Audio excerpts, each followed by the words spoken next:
I live here in New Zealand, and late in 2018, I was feeling sort of lonely, so I decided to download the dating app Tinder to try and find myself a nice guy to go on a few dates with, maybe even find myself a long-term boyfriend out of it. I ended up matching with this guy who'd come over from Australia, and we chatted for 2 weeks before we finally met up. The conversation was quite light, nothing too heavy, and it was fun. Like I said, it was from Australia, so we talked about Aussie things, and I remember telling him how much I wanted to visit Melbourne. He said that he'd been there once or twice and started making recommendations for some great coffee shops that he knew of. He seemed like a nice, normal guy, and when we agreed to meet, I was happy to do that. But then maybe 5 days or so before we were due to meet, he got really persistent and impatient. He would text me multiple times in a day, and if I didn't reply straight away, he would ask if something was wrong. And I thought it was weird that he was being so clingy after starting off so confident. He kept trying to bring the date forward so we could meet up sooner, and would totally forget if I had told him I was busy on a particular day, almost like he wasn't paying attention or didn't care about what I had to say. It was honestly really unusual for someone to be that persistent with me. I've had guys before who are maybe a bit persistent, but only out of a nervous excitement, a different kind of excited than this Aussie guy seemed to be. I just couldn't understand why it was that he could not possibly wait until the Sunday that we'd arranged to meet. It felt very narcissistic, and I should have seen it as the red flag that it was, and just not met up with him at all. I had the messages saved on my phone for a while, so I have a record of the exact dates and times that he sent some of his messages. So on the 2nd of December, he messaged me just after 9 a.m. saying, "Good morning, how is you?" And again about an hour and a half later. I didn't reply to the first message because I was asleep, and I think he took it the wrong way because he said it was fine if I'd changed my mind and didn't feel like going on the date. That was when I messaged him back and confirmed that I would meet him later on that day. We met up and went to a place called Revelry. It's a very standard bar, very popular, and lots of people go there, but it's definitely more of a nighttime bar. I had never drunk there during the afternoon or the daytime, but it was open, seemed like it had a chill atmosphere, and he wanted to go there, so that's where we went. He was a bit bigger than the pictures on his Tinder profile showed, and it was obvious that he had put on a little bit of weight. He had big, distinctive eyes, and he was very, very clean-cut. I mean, like his clothes looked freshly washed and ironed. He was also very well-groomed, obviously took good care of his skin and stuff like that, like he was really good-looking. I remember asking him a lot of different questions, and he just sort of talked at me. He tried to ask me a few questions, but they weren't very in-depth ones. I thought he was a bit nervous, to be honest, but that's not unusual for a first date. But things started to sort of unravel at one point because he had said one thing in messages about where he worked and a different thing on the date. I started to feel a bit uneasy, like I wanted to trust him, but as soon as he started to put on some inconsistencies, I began to wonder if he was just lying about stuff to impress me. Because he was from Australia, I asked him the whereabouts that he had met his Kiwi friends, and he told me that all of his friends were police officers or somehow involved in law enforcement. He said how he had met with them while out drinking in various bars, how they'd gotten to know each other over time, and they regularly invited him back to their places for barbecues and stuff like that. He also mentioned that his best friend from Australia was coming over to be a Crown Court prosecutor. That's when I noticed that a lot of the stuff that he was talking about kind of had this running theme to it. It kind of seemed like he was obsessed with that sort of thing, which, in hindsight, explains an awful lot. I think he was sort of trying to process some of the things that he had been up to over the previous few days, and it came out in his conversation style. He obviously thought an awful lot about policemen, dead bodies, and ways people can be killed, prosecution, justice, and the court system, and it just came out in a very strange way like that on our first date. Like I said before, we talked quite a lot about him being friends with lots of different policemen, and he went into quite a bit of depths regarding the details of certain investigations that they'd apparently shared with him. He said they were having a really tough time around that time because of bodies going missing in the Waitakere Ranges. He told me that police corpse-sniffing dogs can only detect decaying flesh about 4 feet deep under the soil, so if the bodies are buried any deeper than that, the police won't be able to find them. I thought it was a bit of a morbid thing to talk about on a first date, but it was an interesting fact nonetheless. We also got into a conversation about all the different kinds of poisonous snakes in Australia, and he became quite animated about that. He obviously had a passion for the natural world. It was quite out there, but I thought it was cute. I love animals too, so I was glad we had something in common, and it made me feel a bit more relaxed again. But then, right as I started feeling comfortable with him again, he started telling me this really bizarre and creepy story. He told me how crazy it is that a guy can make one little mistake and then go to jail for the rest of his life for it. He went on to tell me about this guy he knew back in Oz who had consensual intimacy involving choking with his girlfriend and had ended up accidentally killing her in the process. He assured me that the whole thing was a horrible, tragic accident, how things just went wrong suddenly and how the guy was really upset because he loved her and would never hurt her on purpose. But still, the guy got done for manslaughter and was sent to prison for a long, long time. What I know now is this could have been him testing out his story on me.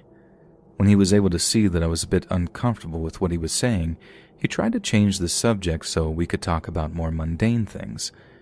I didn't try to make a swift exit or anything. I am quite used to dealing with all sorts of people, and I'm not saying people who talk about dark things on the first date are like bad people or anything, but it was definitely weird. We hung out for a while, but after about 3 hours or so I made some excuse as to why I had to leave, and we said goodbye. As we were parting ways, he said, "My car is this way," and pointed off down a particular road. My car was down that same road, but by that stage, I was feeling uneasy and my instincts had just kicked in, telling me to walk a different way. He was also a lot bigger than me, so if something went wrong, I knew I wouldn't be able to defend myself. In hindsight, it was a good decision. It was my intuition sense. My brain was saying, this was strange, that was strange. And looking back on it now, it is really strange to think of who he actually was. I don't think it is in the realm of what normal human brains can comprehend, but just the day before we met up, the guy I was out on that first date with had murdered a girl in his hotel room, a British girl called Grace Mullane. The reason he brought up his friend accidentally strangling his girlfriend is because that's exactly how he'd killed her, although whether or not it was on purpose is another question entirely. Also, the reason he'd mentioned the Waitakere mountain range is because that's where he ended up disposing of her body, and all that other stuff about sniffer dogs was research that he'd been doing the previous night that was still sort of consuming his mind. It is hard to look back and think that that had just happened to her. From what I understand, while we were on our date, her body was still in that hotel room of his, hidden under the bed or something, wrapped in a blanket. There's nothing I could have done, and I know that now, but it is still really hard to come to terms with that. I do think if it had been a date in the evening, potentially I could have been a victim. I take a lot of solace in the fact that I do have my wits about me and do take safety and online dating quite seriously, and that is nothing against any women who are willing to go home with someone on the first date, but I do want to say to young women to take one more step in your thinking when you're on a date to see how well you know this person actually. Since then, I have been on dates with lovely, trustworthy men, but think, how well do I really know them? It has made me go a little slower and divulge a little less personal information to them. I know in modern dating it is quite common to give people your Instagram handle, but you are giving people access to a lot of personal information. It is really dangerous, and I just want to encourage people to take a step back and think before they do that. There's nothing wrong with taking a step back, taking it slow and pacing yourself a bit. Alcohol has a big effect. It is a part of the social fabric of dating and part of life these days, but it still comes with a massive risk. Women need to be really aware of how much they are drinking on dates, and unfortunately drinks are sometimes spiked.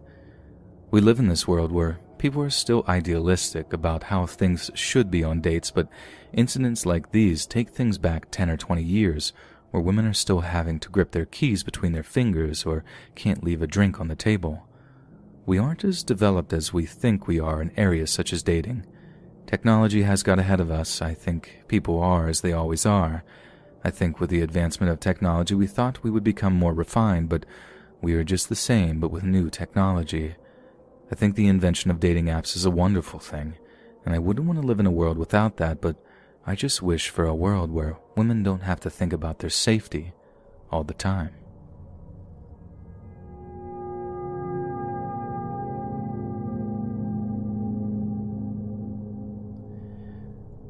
A few months back, I decided I was pretty much over the breakup I'd had during the summer with my long-term girlfriend. It took me months to be able to get over it, as I was really heartbroken, but at some point you just sort of have to get back on the horse, don't you? So I downloaded that dating app Hinge and started swiping through profiles. It's definitely the best dating app I've come across, as it lets you actually message girls directly instead of just sort of hoping that they're going to see you and match with you. So it definitely gave me a better chance at getting to talk to the kind of girls I'm into, and one of these was a Persian girl named Sarushe. Sarushe was honestly one of the most beautiful girls I'd ever laid eyes on.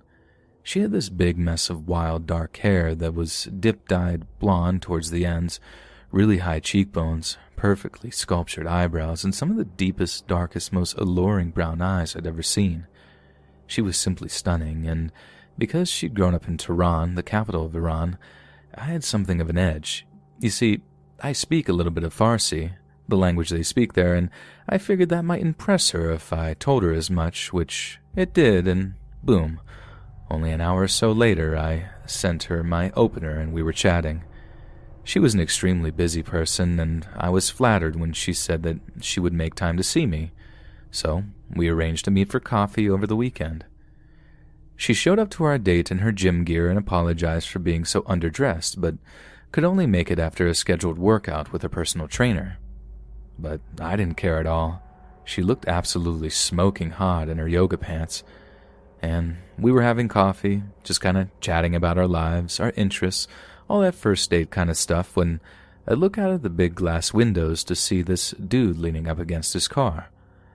I thought it was my mind playing tricks on me at first, but after a minute or two I realized that he was just straight up staring at us. At one point, Sarushe noticed me looking over her shoulder and asked what I'm looking at, and I make a comment about the bloke outside who seemed to be proper eyeballing us. She then turns around, looking over her shoulder, then spins back with this terrified look on her face before saying something like, we have to leave, now. I'm all like, why? Do you know that fella? And she denies knowing him, but I'm not a dope. I knew what the score was, like straight away. Either it was a controlling family member or something, or it was a psycho ex-boyfriend. I figured all he'd do was follow us to try and be intimidating or something, but I never imagined he'd actually lay hands on me, and the way that he did it absolutely scared the soil out of me. You see, where I live is built up along this big mile-wide river, and the coffee shop me and Sarushe had chosen to meet at was right on the docks. So we're walking along the city's promenade when the guy cornered me, grabbed me by the throat, and started pushing me backwards so my back was leaning over the rails.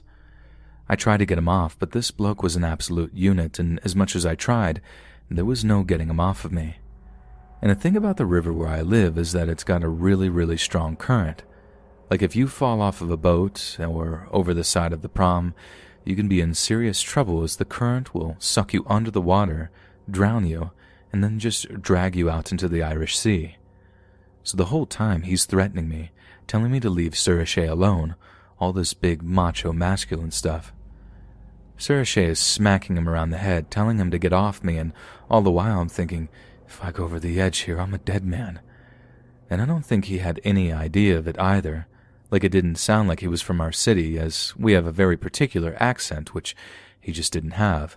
So he was probably thinking he could lash me in the water and embarrass me a wee bit, and I'd just be fine, but I'm telling you now, I wouldn't have been, and he'd have been done for manslaughter. But thank God, he didn't throw me over the railings, he just sort of backed off and headed back the way that he'd come after he'd blown off a little bit of steam. I mean, the girl was gorgeous. I don't blame him for being a bit sore after a breakup or jealous of another lad, but Jesus Christ, if he'd been angrier, If he'd have lost his cool, really lost control, I legit wouldn't be here typing this. I'd be floating in the Irish Sea somewhere, maybe washing up as a rotten corpse on the beach in County Cork, all because of some idiot getting a bit jealous.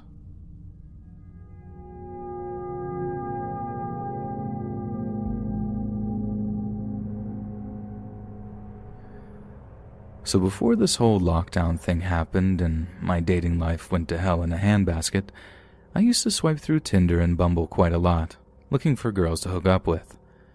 So I'm bored in my Silver Lake apartment one day when I come across this absolute smoke show of a girl who was listed under the name Lilith. She had these big green eyes, wore pigtails a lot in her profile pictures, and had absolutely no qualms of showing off this big peachy butt she had. She also had this goth girl vibe going, which was something I find really attractive.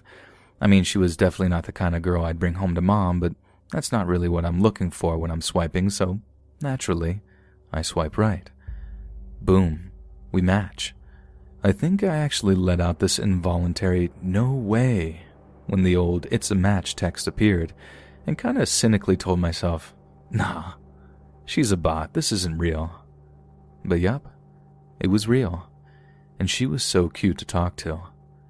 At first, anyway, because things started to go a little different when we actually met up.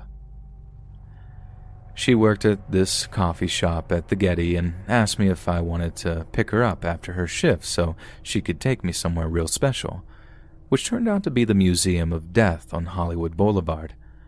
I mean, not my ideally romantic place to go on a first date, but like I said, she was a slam piece, and it was basically impossible to say no to her.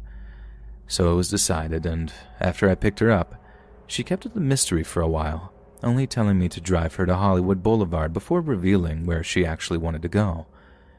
The area around the museum is kind of sketchy, but again, I'd have driven through way worse neighborhoods for a date with this girl, so I just pushed all my concerns to the back of my mind. Despite the interior being as dark and dingy as it was, looking like an over-clustered basement, the whole thing was actually kind of interesting at first. But I'd be lying if I said my eyes stayed on the exhibits the whole time, when they were pretty much glued to her butt whenever I wasn't going to get caught looking. It most definitely wasn't particularly creepy either, but the things that Lilith started to say to me as we were walking around the place did in a big, bad way too. Like I said, the exhibits were interesting, but that's all they were aside from being gross and spooky. There were death masks, body parts preserved in formaldehyde, all the things you might come to expect from a place called the Museum of Death, and then some. But this Lilith chick starts saying how pretty some of this stuff is, looking at it the way any other girl might look at a picture of a puppy or something. She then starts asking me all these weird questions about how I'd like to die. Yeah, how I'd like to die. I tell her I wouldn't like to die at all. I mean, it was legit the creepiest question I think I'd ever been asked, and she insists that everyone has a way they'd most want to die. I don't want to screw up the date or anything. She seemed crazy, and crazy girls can be real fun, if you catch my meaning, so I give her some throwaway response like, whatever way is most pain-free. She starts telling me how that was a boring answer, and how she'd like to die of hypothermia because it apparently makes you feel all warm and sleepy towards the end. How some victims of hypothermia have even taken their clothes off before they died and just laid down in the snow or whatever before their heart stops beating.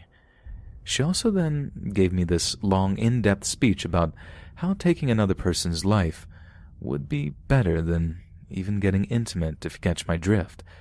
How that feeling of pure power must dwarf any feeling that drugs or alcohol have to offer. She then tells me how hot she thought it would be to watch me drown at the bottom of a pool while there's an audience and I'm totally naked. How it'd actually turn her on to see my final moments of desperation before my body went limp and floated around the tank. Then something about how the Vikings would make wings out of the skin on a person's back by peeling it off and spreading it out, calling it beautiful, how it was like art or something. When she's done telling me all of that, and I'm suitably freaked out, she starts calling me pet, and how she wanted me chained up at the end of her bed so she could do whatever she wanted with me. Now, any other girl, I'd think that was incredibly kinky, but after what Lilith had just talked about, I really didn't think what she had in mind for me involved any kind of pleasure whatsoever. When it came to driving her home, she actually told me to stop a few blocks away from her house because she didn't want me to know exactly where it was that she lived at, saying that you couldn't be too careful these days with all the psychos in the world who use dating apps. Yep, she said that to me after she'd spent like an hour talking about all the ways she'd want to die or how she'd watch me die. As soon as I got home, I blocked her number. I've never been more scared of anyone like that before, let alone a girl I wanted to hook up with. So, Lilith, if you're reading this, let's not meet again.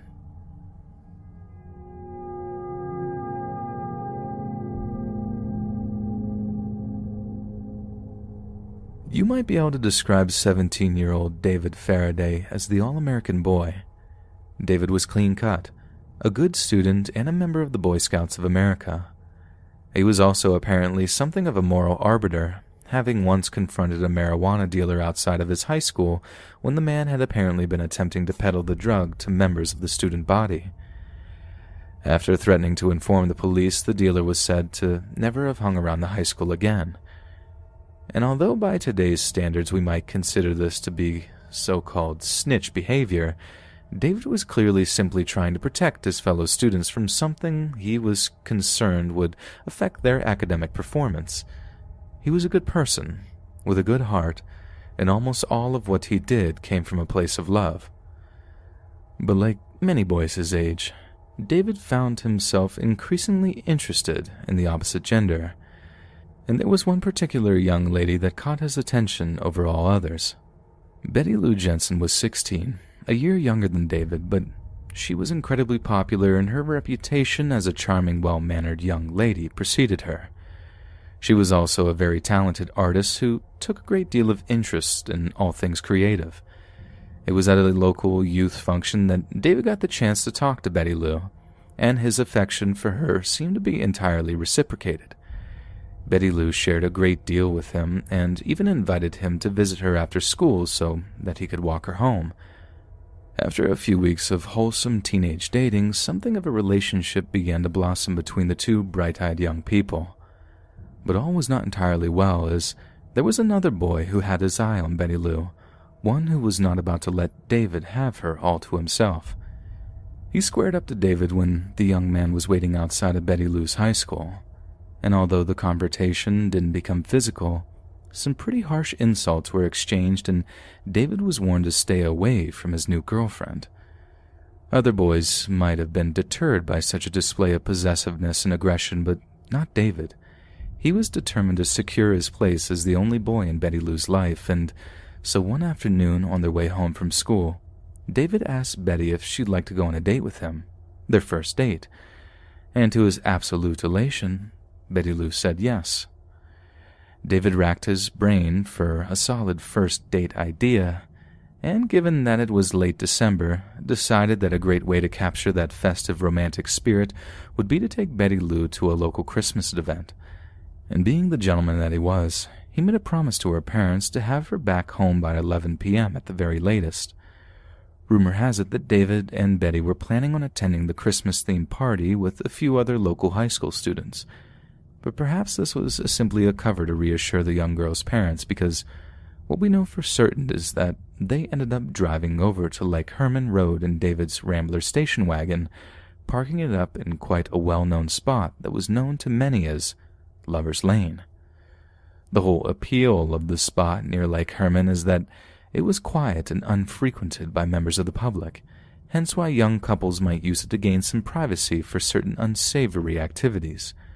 But it wasn't just infatuated lovebirds who noted the location's seclusion, because someone else wished to take advantage of the isolation for something that was considerably more malicious. At some point during their stay up on Lover's Lane, David and Betty Lou noticed another car pull into the spot, one that parked up alongside them before turning its lights off. At first, David and Betty were worried it was the cops, come to arrest them for committing lewd acts in public. But as they peered through the darkness to study the vehicle next to them, it became increasingly obvious that it was not in fact the police. All the young couple could do was watch, growing increasingly scared as the shadowy silhouette in the front seat stayed statue still, staring at them through the passenger's window. Betty Lou told David she was spooked and asked him to see if he could get the person to leave. But unlike previous encounters where David's bravery had shone through when confronted with a source of maliciousness, he too was far too frightened to do anything.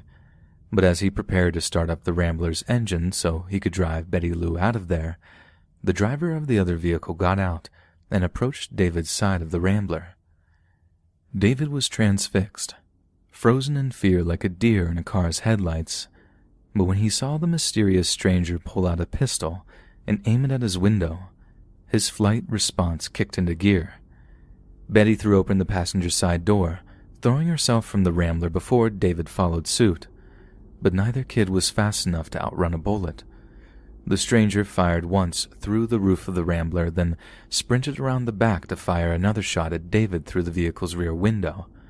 Both shots hit the young man, and he crawled along the ground near the station wagon's back wheel on the passenger side, trying and failing to escape. Betty Lou, however, began to sprint away through the darkness as the first shots were fired, but the stranger was fast. He took aim and fired 5 shots at the right side of her back, each bullet striking her torso before she fell.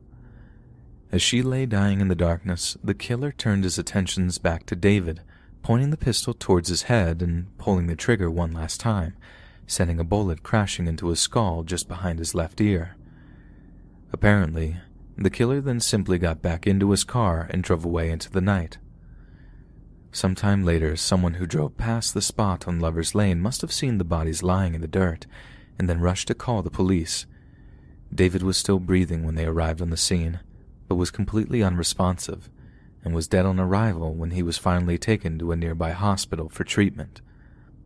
The double homicide stunned and horrified the local community, and rumors abounded that there was a crazed, firearm-wielding madman on the loose, with it only being a matter of time before they struck again.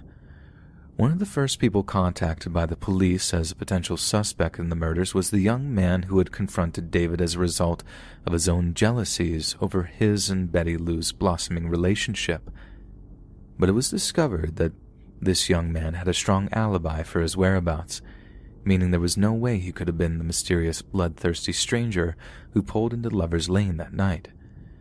As the summer of 1969 drew to a close, journalists and law enforcement alike wondered if the teenage lover's killer would ever be found, but little did they know that the nightmare had just began, and what would follow would continue to baffle all those involved for decades to come.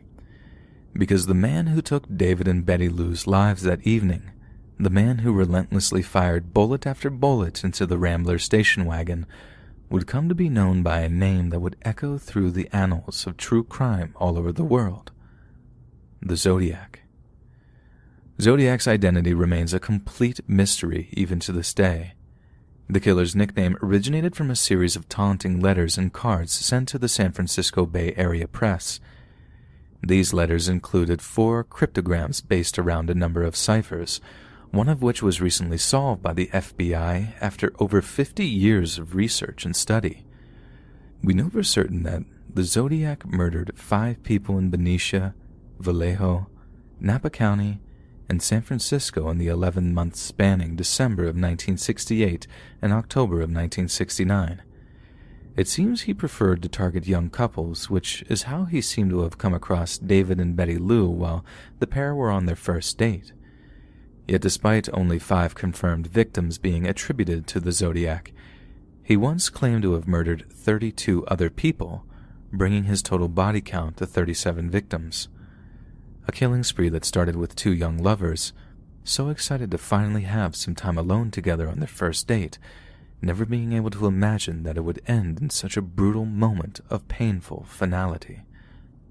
So the next time you're on a first date, don't be so quick to go somewhere secluded, as you never know who might be watching or following, just ready to turn a perfect romantic moment into a living nightmare.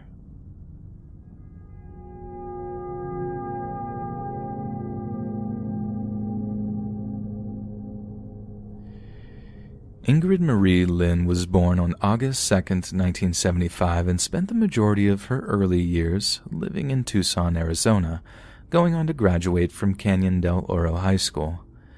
Ingrid later attended the University of Arizona and received a Bachelor of Science in Nursing during the year 1977. She then moved to Washington State 3 years later, gaining employment at the city's Swedish Medical Center. It was here that she met her husband, Philip. The couple dated for a short while before he proposed, and for a while they were happily married and had 3 beautiful daughters together. But like many modern marriages, financial strain and conflicting personality types proved a burden on the young couple's relationship, and in 2014, Ingrid filed for a divorce. It took 2 years for Ingrid to be able to get back into the dating game. Being the mother of 3 young daughters does not leave much time at all to be able to indulge in such things, so we can only imagine how smitten she was with 37-year-old John Charlton that she would actually make time for him with such an already busy schedule. Ingrid and John had met through the online dating website Plenty of Fish, and had been chatting online on and off for around a month when they arranged to attend a Seattle Mariners baseball game together as an official first date. To 40-year-old Ingrid, John seemed like the perfect gentleman who could provide some much-needed stability in her life. But John was far from the perfect gentleman that he presented himself as, and despite Ingrid being attracted to the subtle bad boy tough guy vibes that John gave off, the reality was much more dangerous. He had a criminal record in 6 states, including convictions for aggravated robbery, felony theft, grand theft auto, and third-degree larceny. And in stark contrast to him claiming to receive a steady paycheck as a construction worker, John was in fact a homeless day laborer. John and Ingrid's first date was scheduled for the evening of Friday, April 8, 2016, with Ingrid's friends reporting that she seemed very excited and nervous to meet her prospective mate. She'd even managed to arrange for her 3 daughters to be taken care of over at their father's place, giving her an entirely free evening to enjoy her new date's company. She told a close friend that she would text her when the date was over to let her know how it went, but as the evening grew later and later, and Ingrid's friend had still not received any text messages from her, she began to worry. She tried to call Ingrid's cell phone time and time again, but the call kept ringing out, and only managed to calm herself down and cease her attempts at reaching her when she considered the fact that the lack of response might have meant that the date had gone a little too well, and that might in fact be a good thing that she couldn't reach her friend. However, the next day, on April 9th, Ingrid's ex-husband pulled up at her place in Renton to drop off their 3 daughters. He rang the doorbell multiple times, but no one answered, and it soon seemed apparent that there was no one home. Her ex was irritated but also concerned. Ingrid was mostly a very reliable person, and it wasn't like her to not stick to her word over something, especially when it involved the care of her daughters. He too tried to call her cell phone, but when he got no answer from it, he proceeded to call up Ingrid's mother. Her mother had no idea where Ingrid was, and apparently didn't know that she had been out on a date the previous evening, so instead of making a fuss about the situation, she simply drove over to Ingrid's place with a spare key to allow Ingrid's ex-husband to gain entry. Ingrid's mother then proceeded to take a quick look around the house, just to make sure everything was in order. But in doing so, she found her daughter's wallet, purse, and cell phone all lying on a kitchen countertop. She knew it would be very unlike her daughter to go out without taking all of these items with her, and it was only at this point that she began to worry for her daughter's safety. At that point, Ingrid's mother calls the Seattle police to report her daughter missing. Around the same time that Ingrid is reported missing, a homeowner who lived about 10 miles from Ingrid's home also makes a call to the police. The complaint details some bloody handprints on one of the recycling bins, one that has a mass of large black flies buzzing around it. They fear the worst, but since they do not want to contaminate any potential crime scenes, they thought it better to simply call the police than act on any of their own suspicions. Police arrived to check the scene out and, to their horror, found the bin contained several dismembered body parts, including a severed head, foot, arm, and leg, some of which had been haphazardly wrapped in plastic trash bags.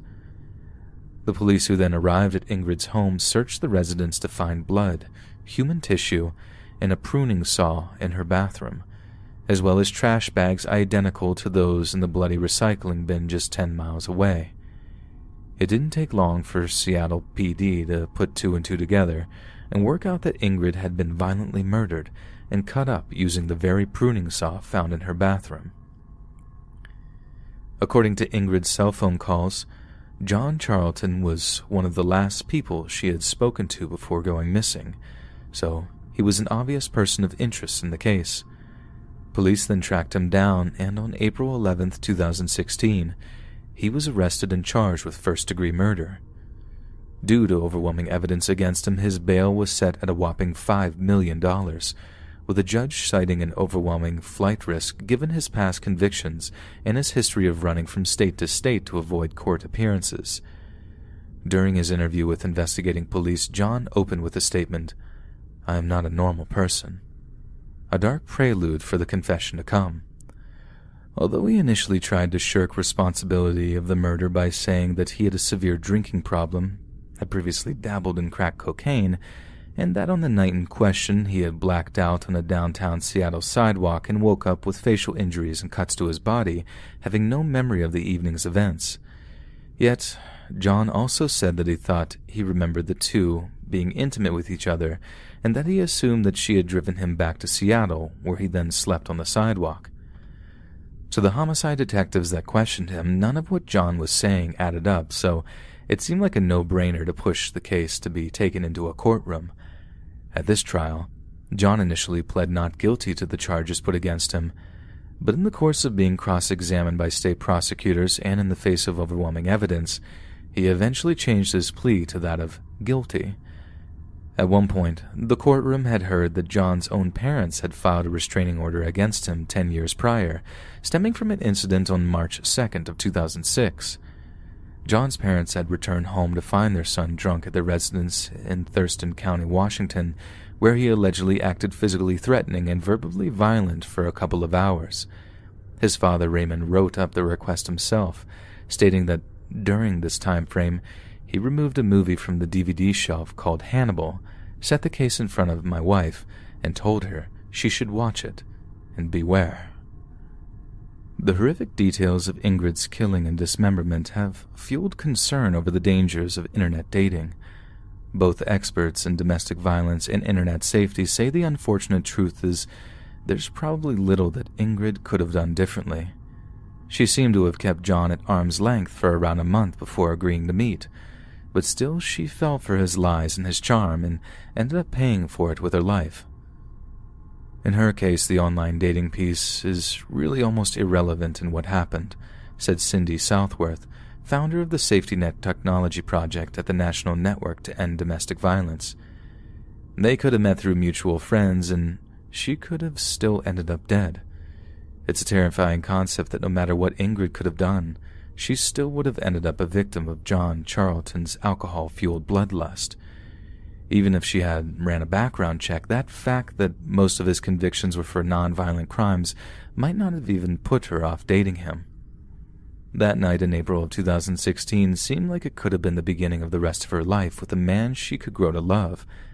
But instead, Ingrid ended up in pieces, dumped in garbage bins all over the city of Seattle.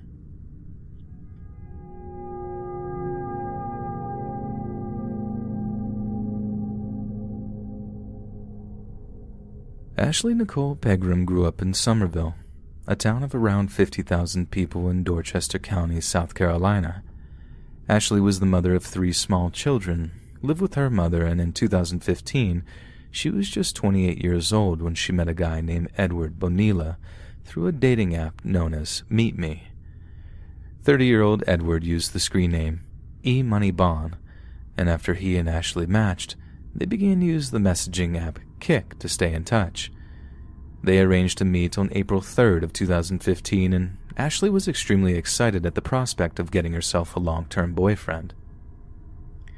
It wasn't easy finding men that were interested in a single mother of 3, and she knew her children needed stability, a healthy father figure in their lives to give them the best chance possible in life.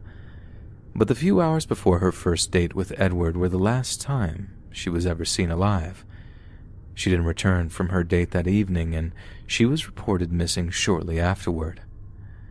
The police officers who investigated her disappearance instantly honed in on Edward as the number one suspect after obtaining and analyzing his cell phone records.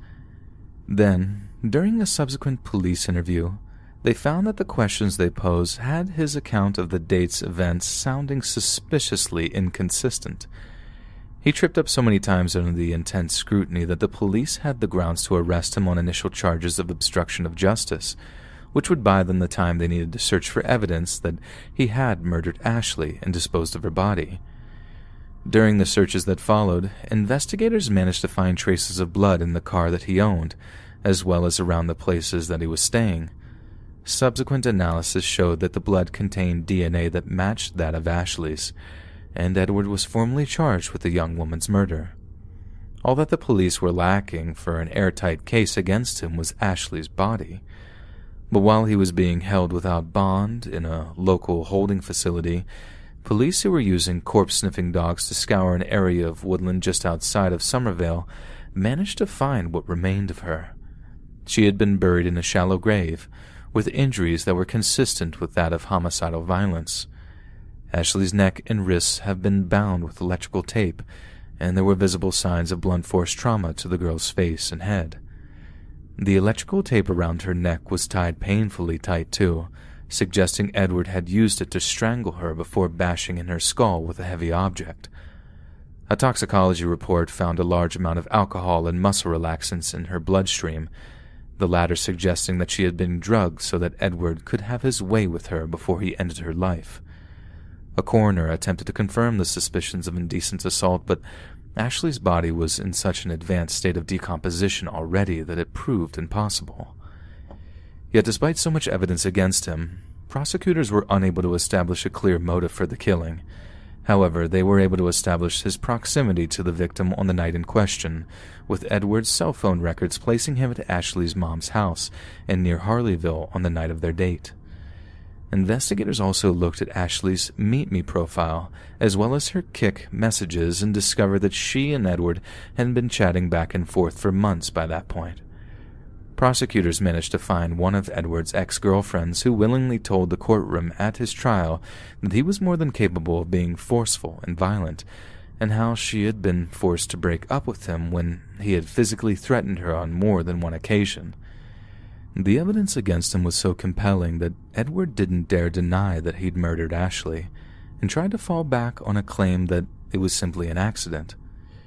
His defense attorney had the gall to admit that Edward had a series of choices that makes this case look real bad, but that ultimately Ashley's death was purely accidental, and that his client should be shown a degree of leniency based on that fact, arguing for a conviction of involuntary manslaughter over first-degree murder. It seems the prosecutors had the upper hand, however, and opted for the cold and callous move of showing the jury some extremely graphic photos taken of Ashley's body in the hours after she was located and excavated. They pointed out the binding, the drugging, and the state of undress she was in, arguing that Edward hard-targeted a vulnerable, desperate young mother to enact his sick, depraved fantasies with. A girl he cared so little for that he couldn't even be bothered to dig her a proper grave. Finally, in a shocking display of desperation, Edward Bonilla actually took the stand in an attempt to convince the jury of what actually happened that night that he and Ashley had their first date. According to him, Edward had been to a party at his brother's house on the evening in question, where he had drank heavily to give him the Dutch courage needed to actually meet the girl that he had been talking to for at least a month. Somehow an argument had broken out when Ashley accused him of having stolen her mother's cell phone, one that was so intense that Edward thought it best to leave the residence to drive back home.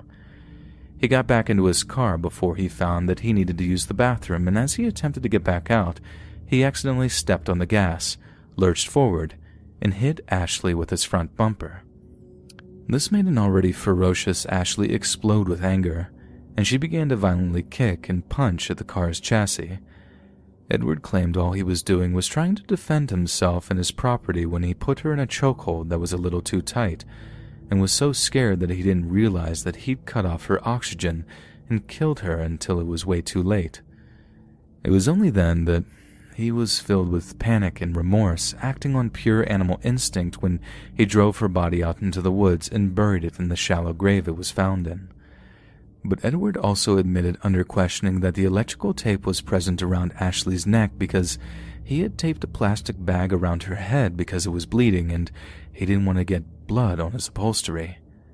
He also inexplicably told the jury that he had then dropped her off at a gas station before sending himself fake messages on the Kik app using Ashley's phone in a foolish attempt to create a kind of alibi for himself. It never entered my mind to harm someone, he told the courtroom. It was an accident influenced by the way she was acting. But the jury saw through Edward's sickeningly transparent attempt at diverting away the blame from himself and twisting the nature of Ashley's death in order to save himself the harshest of sentences. If all he had done was choke her, why was she bleeding from her head? Why were there muscle relaxants in her system that evening? And why was it that her wrists were bound? Just like Edward's initial police interviews, there were far too many inconsistencies and far too many unsubstantial explanations for the jury to give them the benefit of the doubt, and they found him guilty of first-degree murder, with a judge then sentencing him to life in prison without parole. What Edward and Ashley's terrifying encounter proves is that there are people out there, predators like Edward, who hunt those too weak and desperate to resist their entrapment. Edward spent an entire month learning about Ashley, discovering her need for a man in her life, sniffing out her neediness like a shark smells a drop of blood in ocean waters. And when he couldn't wait any more, he struck. What's more, Edward was so narcissistic and sociopathic that he seemed to genuinely believe that he could talk his way out of it.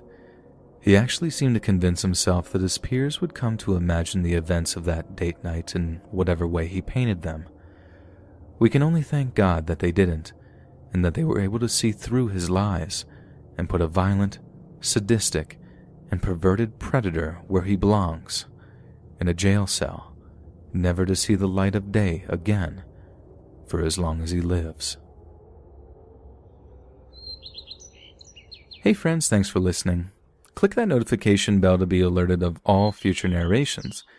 If you got a story, be sure to submit them to my subreddit, r/letsreadofficial, and give and receive feedback from the community, and maybe even hear your story featured on the next video. And join my Discord to interact with me and other listeners directly. And if you want to support me even more, grab early access to all future narrations for just $1 a month on Patreon, and maybe even pick up some Let's Read merch on Spreadshirt. And check out the Let's Read podcast, where you can hear all these stories in long compilation form and save huge on data, located anywhere you listen to podcasts. Links in the bio. Thanks so much, friends. And remember, not to get lost in the annals of time.